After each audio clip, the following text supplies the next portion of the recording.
Hola la compagnie, j'espère que vous allez bien. Bienvenue dans cette nouvelle vidéo dans laquelle on va parler de la dernière mise à jour iOS. Bon, vous allez le voir, la vidéo ne devrait pas durer très longtemps puisque comme je l'ai déjà expliqué dans le passé, les mises à jour comportant 2 points après le chiffre majeur, donc là iOS 16.1.2, eh bien ce sont des mises à jour de correctifs de bugs essentiellement. Donc ici justement on va couvrir les petits bugs qu'elle corrige. Et comme d'habitude, si jamais ce type de contenu vous plaît, n'hésitez pas à vous abonner à la chaîne pour ne pas rater les prochaines mises à jour iOS et surtout savoir ce qui change dans ces mises à jour. Donc iOS 16.1.2 est sortie hier aux alentours de 20h comme d'habitude.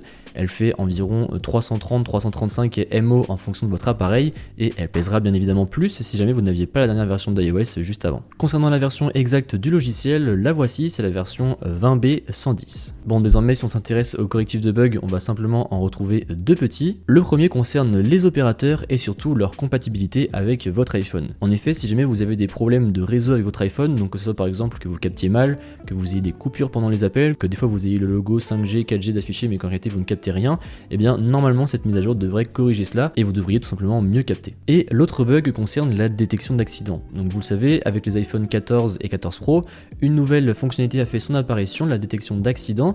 En effet, lorsque l'iPhone va détecter que vous êtes en voiture et qu'il prend beaucoup de jets d'un coup, et bien du coup il va appeler les urgences et vos contacts d'urgence si jamais vous en avez mis dans votre fiche médicale pour prévenir les secours tout simplement que vous avez eu un petit problème. Sauf que certaines personnes ont vu cette fonctionnalité se déclencher alors qu'ils étaient dans des roller coasters, puisque en effet le fait d'être valdingué un petit peu dans tous les sens, d'aller en haut en bas et plus des fois on prend quelques jets dans certains roller coasters, et bien du coup l'iPhone pensait que c'était un accident et donc du coup appelait les secours. Donc normalement avec cette mise à jour ça devrait améliorer cette erreur et du coup rendre la fonctionnalité plus fiable, même si après je ne sais pas trop comment Apple s'y est pris pour être honnête avec vous, puisque si jamais on va dans les réglages et qu'on regarde dans les réglages d'appel d'urgence, on descend, et bien en fait c'est les mêmes menus qu'avant et il n'y a pas de nouvelles fonctionnalités en plus qui pourraient permettre de le désactiver que dans certaines conditions. Juste avant de conclure la vidéo, sachez également que normalement iOS 16.2, donc là du coup qui serait une mise à jour majeure avec pas mal de nouveautés, j'ai déjà commencé à faire une petite liste parce qu'il y a pas mal de choses qui vont arriver, devrait sortir normalement aux alentours de mi-décembre, donc ça j'ai hâte de pouvoir vous la présenter et qu'elle sorte au grand public parce qu'encore une fois vous allez voir il y aura pas mal de choses assez excitantes. En tout cas j'espère que cette vidéo vous a plu, si comme d'habitude n'hésitez pas à mettre un pouce bleu, à me suivre sur les réseaux sociaux qui se trouveront dans la description